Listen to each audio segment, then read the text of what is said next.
Olá, seja bem-vindo a mais um Canal Rural Entrevista, programa que discute os principais temas da política, economia e, claro, do agronegócio do Brasil e do mundo. Hoje nós recebemos aqui o embaixador e secretário de Clima, Energia e Meio Ambiente do Ministério das Relações Exteriores, André Correia do Lago. André, que foi nomeado em janeiro de 2025 como presidente da COP30, evento que acontece em novembro em Belém, capital do Pará. O embaixador já foi negociador-chefe do Brasil em diversas conferências ambientais e climáticas, além de embaixador do Brasil no Japão e na Índia. Ele também participou como negociador-chefe na COP28 em Dubai, nos Emirados Árabes Unidos, e da COP29 no Azerbaijão, em Baku. Muito obrigado pela sua presença aqui nesse... Grande alegria estar aqui. Nesse programa. Eu começo perguntando, embaixador, na sua opinião, quais os temas deverão concentrar as discussões nessa COP30? Pois é, né? Essa pergunta, eu acho que eu precisaria de muito tempo para responder, porque eu acho que todo mundo está consciente de que a mudança do clima se tornou um tema tão central que, no fundo, abarca praticamente todas as dimensões da economia e agora também da política mundial. Então, nós temos, na verdade, eu acho que a gente tem que se dar conta que eu digo que tem 4 COPs, né? Porque tem a COP da negociação da Organização das Nações Unidas, da parte da Convenção do Clima e do Acordo de Paris. Isso é uma negociação, e essa negociação é só entre países.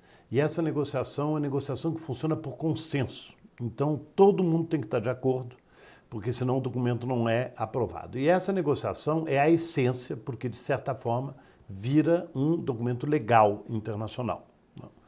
Mas também tem, em paralelo, tem o que a gente chama de agenda de ação. Na agenda de ação é a participação na COP dos demais atores, que não são os países, né, que não são as nações. E nessa agenda de ação, por exemplo, é que participam os setores, as empresas, as cidades, os estados, todos os atores que, na verdade, não negociam. Mas é evidente que o que acontece na agenda de ação não vira não tem uma dimensão legal internacional, mas tem uma influência imensa sobre a COP. Então é extremamente importante. Aí você tem uma terceira dimensão, que é a reunião de chefes de Estado. Então, que vai acontecer antes da COP, uns dias antes da COP. E então você vai reunir os chefes de Estado para dar o tom do que se espera da COP30. E a quarta dimensão é que a gente tem que se dar conta que durante 12 dias o mundo inteiro vai estar olhando para Belém. Então, nós precisamos pensar muito de que maneira o mundo está entendendo o que está acontecendo em Belém, essa dimensão que a gente pode chamar de sociedade civil, mas que, na verdade, envolve o empresariado mundial, envolve os cientistas, envolve todo mundo que está interessado no clima e que estará olhando para o que vai acontecer na COP. Então, os temas são muito variados porque a mudança do clima se tornou central para as cidades, para o campo, para os empresários, para os investimentos, e, evidentemente, para os países, né, para as políticas dos países.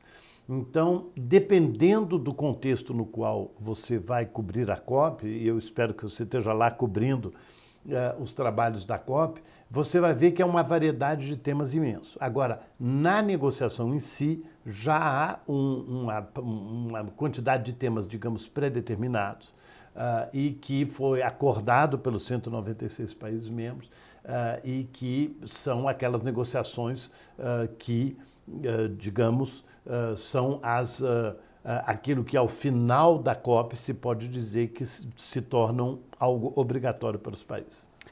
Doutor André, nós como Canal Rural vamos trazer agora para o agronegócio. Claro. O que se esperar de resultados concretos para esse setor partindo da COP30? Não há na negociação formal da COP nenhum tipo de decisão que deve ter um impacto sobre o agro. Tá? Então, às vezes a gente lê que há uma certa preocupação de que a negociação de mudança do clima vai ter um impacto negativo sobre o agro. Isso é uma interpretação do fato de que, de um ponto de vista estatístico, as emissões da agropecuária são muito importantes proporcionalmente a outros tipos de emissão.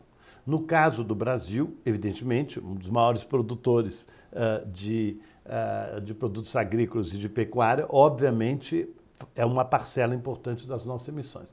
Mas dentro da negociação em si, o agro é tratado muito mais como uma vítima da mudança do clima, porque a prioridade maior é o combate à pobreza e é a segurança alimentar do mundo. Então, esse é, eu acho, uma coisa extremamente importante, pensar o quanto o agro, dentro da negociação de mudança do clima, não está absolutamente ameaçado. Ele está sendo analisado do ponto de vista da sua vulnerabilidade à mudança do clima. Por outro lado, como você sabe, as negociações do clima se concentram basicamente em duas direções. Um é mitigação, né, que é como é que a gente vai diminuir as emissões para diminuir o impacto da mudança do clima, né? E a outra dimensão é a adaptação. Como é que a gente vê a diferença entre mitigação e adaptação? Infelizmente, no Brasil, no ano passado, nós tivemos exemplos muito claros desses problemas. O caso da mitigação é quando você vê os rios na Amazônia sem água. Isso significa o quê? Que você está tendo um impacto sobre o que deveria ser a normalidade do clima no Brasil. Então, como é que você pode trabalhar nisso daí? É fazer o possível para que a temperatura não ultrapasse 1,5 com relação ao período pré-industrial. Então, isso é a mitigação. Você vai diminuir as emissões para que a temperatura não continue a aumentar. Ou seja, nós já estamos sofrendo os impactos, mas a única maneira de você fazer isso, você não pode encher o rio, né? Então, você tem que alterar as emissões que estão provocando a mudança do clima. O que é a adaptação? O exemplo clássico, infelizmente, foi o que aconteceu em Porto Alegre. Ou seja, em Porto Alegre é uma consequência, em grande parte, da mudança do clima, mas se a cidade estivesse mais adaptada à mudança do clima, o que aconteceu em Porto Alegre poderia ter sido menos grave. Então o mundo precisa mitigar as emissões e precisa se adaptar à maior frequência e à maior intensidade dos eventos climáticos. O agronegócio brasileiro, ele é muito observado pelo mundo inteiro, né? Principalmente nessa questão de sustentabilidade, que é a moda do momento e já não é de agora. O que, na opinião do senhor, que as principais lideranças, as entidades que representam o agro, as próprias empresas, né, devem levar para a COP para que essa imagem seja ainda mais fortalecida? O agro brasileiro já incorporou de maneira muito clara a necessidade da sustentabilidade, por vários motivos. Obviamente, por um motivo econômico, porque, obviamente, se você usa menos água, se você usa menos produtos, é um melhor negócio, evidentemente, na produção, mas também porque o mercado internacional, cada vez mais, está querendo produtos que possam ser comprovadamente sustentáveis. E o agronegócio brasileiro é uma referência internacional e é um exemplo para o agronegócio do mundo. Agora, acontece que no Brasil, um país do tamanho que é o nosso, naturalmente acontecem coisas que são ilegais, ou que não estão cumprindo com as regras da legislação brasileira. Não é a legislação internacional, é a legislação brasileira. Então, evidentemente, há uma preocupação de que os exemplos do que não está acontecendo bem possa contaminar a esmagadora maioria de boas ações e de boas práticas do agronegócio brasileiro. Então, eu acho que o agronegócio brasileiro tem que se concentrar na divulgação das coisas extremamente positivas que faz, porque é um exemplo, sobretudo o Brasil sendo um país em desenvolvimento, o que o Brasil conseguiu fazer, em grande parte graças à Embrapa, em grande parte graças ao setor privado. Nós temos uma agricultura que tem resolvido o problema da produção de alimento no mundo de uma maneira mas muito majoritariamente sustentável. Mas nós temos que ter a preocupação de mostrar que aquilo que não está acontecendo de bem, e aí nós, obviamente, há uma associação, por exemplo, com o desmatamento da Amazônia, que nós temos que explicar muito bem, porque a explicação, as explicações são extremamente convincentes, uma vez que elas sejam divulgadas da maneira correta. Então, nós temos que dissociar a produção de alimentos legal e excepcional do Brasil daquela minoria que está fazendo as coisas menos bem e que, naturalmente, acaba tendo um impacto e aí a concorrência internacional diz, mas há altas suspeitas de que isso possa vir do desmatamento. Então, esse tipo de coisa que nós temos que contornar, mas nós temos que contornar com fatos, né? Ou seja, não é apenas que nós temos legislação, é que a legislação é seguida pela esmagadora maioria das pessoas. Ok. A gente vai para um rápido intervalo e voltamos daqui a pouco. Até já.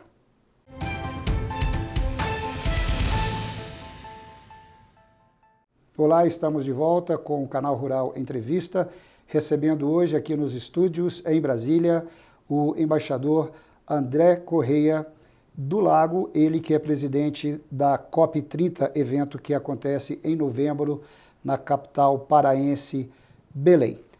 Doutor André, o mundo todo, especialmente o Brasil, tem vivido assim eventos climáticos extremos, né? Ora muita chuva, ora pouca chuva, ora uma seca extravagante. E isso tem tido impactos, né, muito grandes aqui no Brasil.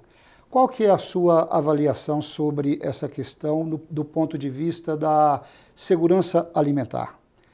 Esse é um imenso desafio, porque a mudança do clima está criando eventos surpreendentes, em momentos surpreendentes e numa intensidade surpreendente. Então, a questão da adaptação, como eu tinha comentado antes, é uma coisa muito importante, mas a questão da mitigação ainda é mais importante, eu acredito, porque nós temos que conseguir que o mundo concorde em reduzir as emissões para tentar conter a temperatura a 1,5 graus. Como já está anunciado amplamente nos jornais, houve no ano passado foram os primeiros 12 meses seguidos em que nós tivemos uma temperatura acima de 1,5, ou seja, nós já estamos ultrapassando. Isso está acontecendo muitos anos antes do que os cientistas mais pessimistas estavam esperando. Ou seja, tudo que foi dito no momento da assinatura do Acordo de Paris, há 10 anos atrás, se revelou ser menos do que se previa. Ou seja, a mudança do clima está muito mais grave do que se esperava. Então, nos mais diversos países, há uma preocupação, inclusive, com a possibilidade do que está se chamando em inglês de tipping point, que é um momento em que não se consegue mais reverter o impacto da mudança do clima. Então, por exemplo, um desses exemplos, os países que mais vão sofrer, por exemplo, são os países do norte da Europa, porque você pode ter alterações climáticas no Oceano Atlântico que vão provocar um esfriamento do inverno na Europa gravíssimo. E esse, por exemplo, seria um desses exemplos. No Brasil, a nossa grande preocupação é a interrupção dos ciclos de chuva que a Amazônia tem permitido e que tem feito com que a nossa agricultura possa contar com um ciclo de chuvas extraordinariamente positivo. Então, nós temos que ter certeza que nós trabalhamos nas duas dimensões, na dimensão da mitigação, ou seja, a redução das emissões no mundo, mas também a adaptação. Temos que ter uma agricultura que cada vez mais possa se adaptar aos desafios da água, que no Brasil é um desafio menor do que em outros países, mas que já está acontecendo, como me dizem os meus interlocutores na área agrícola. Nós temos que conseguir assegurar que a vulnerabilidade da agricultura seja menor. Isso precisa de tecnologia, precisa de práticas e no mundo tropical, todo mundo está olhando para o Brasil, porque nós somos o país tropical que tem a agricultura mais sofisticada do mundo. E nós temos que assegurar que não só o que nós podemos fazer no Brasil vai ser bom para o Brasil, mas nós podemos também ajudar os demais países tropicais a irem nas direções que, guiados sempre pela Embrapa, mas com enorme participação do setor privado, a gente possa assegurar que os outros países também trabalhem nesse sentido. Então, aproveitando essa deixa de tecnologia, inovação, o senhor já tem assim um escopo de como que as autoridades brasileiras, os órgãos públicos federais estão se mobilizando, se articulando para participarem da COP? Olha, outro dia eu estive com o ministro da Agricultura e ele apresentou, junto com a equipe, um excelente programa de como divulgar a agricultura tropical brasileira para os demais países do mundo lá em Belém. Então, ali na sede da Embrapa, que fica, aliás, muito próxima do centro onde vai ser a própria COP, vai haver como um espaço de demonstração do que é possível fazer com a agricultura tropical. Então, eu acho que o governo brasileiro está se preparando muito bem, tanto na área, estou mencionando, obviamente, por estar aqui no Canal Rural, mas em outras áreas também, que sejam tecnologias, que seja na área de energia. O Brasil já é uma referência, mas o Brasil tem que se mostrar para o mundo como um país de soluções para o combate à mudança do clima. E essa é uma das intenções que nós temos na COP30, é de reverter muitas das ideias que se tem com relação ao que acontece no Brasil, que seja em energia, por exemplo, o que nós fazemos com biocombustíveis é uma coisa absolutamente extraordinária. E a maioria dos países tropicais gostaria de seguir esse caminho. Nós precisamos justamente fortalecer essa ideia de que o Brasil é um país de soluções, né? E um país que já tem a experiência em várias dessas áreas, e também acentuar que o nosso país tem ciência, tem instituições e que está sempre aberto a apoiar os demais países em desenvolvimento. E, inclusive, 2025 ele vai ao encontro da transição energética, né?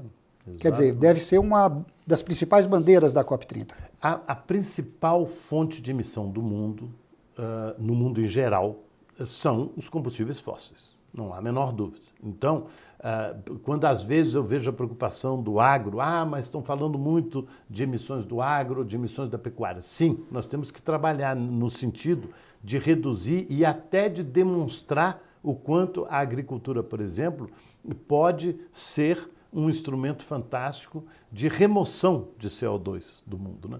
Mas o foco principal da negociação de mudança do clima é na questão dos fósseis. Mas o Brasil tem um perfil de emissões completamente único, sobretudo para um país desse tamanho. Primeiro que a nossa principal fonte de emissão é o desmatamento, que está sendo combatido de maneira extremamente eficiente. O Ministério do Meio Ambiente trabalha com 14 ministérios e os resultados têm sido extremamente positivos e o mundo tem observado que o Brasil é o país que mais reduziu suas emissões nos últimos 2 anos.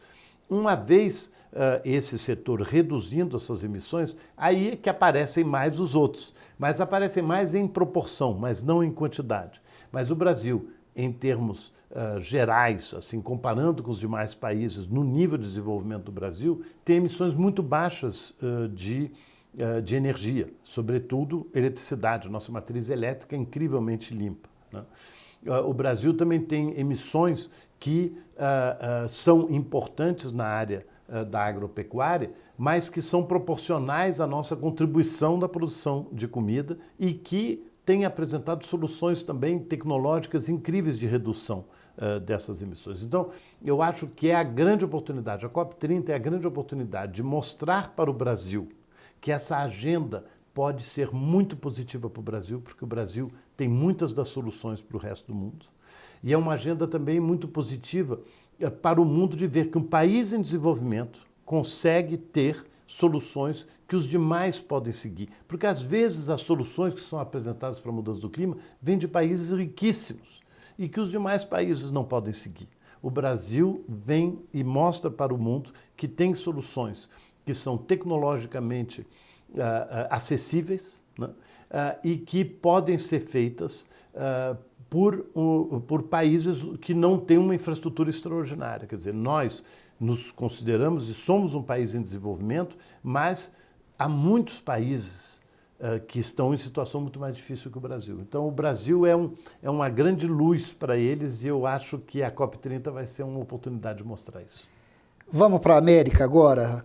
Como é que o senhor está vendo a decisão de Donald Trump de tirar os Estados Unidos do Acordo de Paris? Pois é, isso daí não é uma coisa, eu acho que não há nenhum aspecto positivo nisso, né?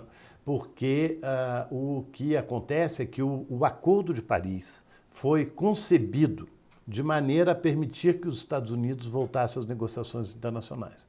Então, os Estados Unidos saírem do Acordo de Paris significa que o motivo essencial da criação do Acordo de Paris, de certa forma, desaparece, que é a participação dos americanos.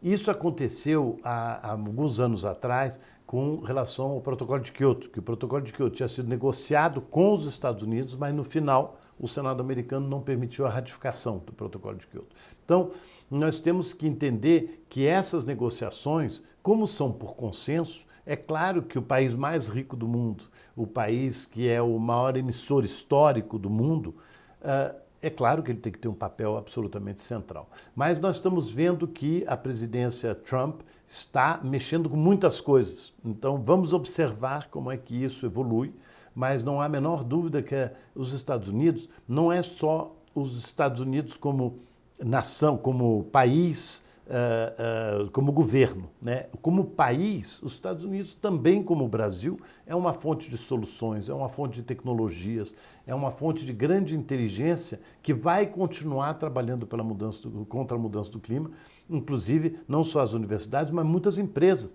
As empresas americanas, toda empresa que está trabalhando pensa no longo prazo, ou pelo menos no médio prazo. Esse governo é um governo de 4 anos e muitas empresas já investiram imensamente no combate à mudança do clima e querem continuar a trabalhar nesse sentido. Embaixador, eu vou abrir um espaço para o senhor aí, para o senhor fazer as suas últimas considerações.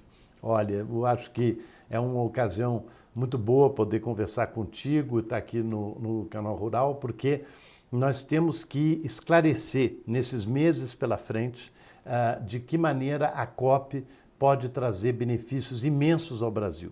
E a boa notícia é que uma COP que traga benefícios imensos para o Brasil também serão benefícios imensos para o resto da população mundial e para o planeta. Então, eu acredito que temos que conversar muito nesses próximos meses. Nós vamos procurar participar ao máximo de todos os eventos internacionais, desde a parte de financiamento, a parte de investimentos, a parte de tecnologia, porque não é apenas uma negociação em Belém durante aqueles dias de novembro que vão solucionar os grandes desafios que nós temos. Nós temos é que assegurar que, ao integrar o clima nas atividades econômicas, ao integrar o clima no nosso comportamento, ao integrar o clima nos investimentos e no acesso ao financiamento, nós vamos poder assegurar um maior desenvolvimento e uma maior qualidade de vida da população.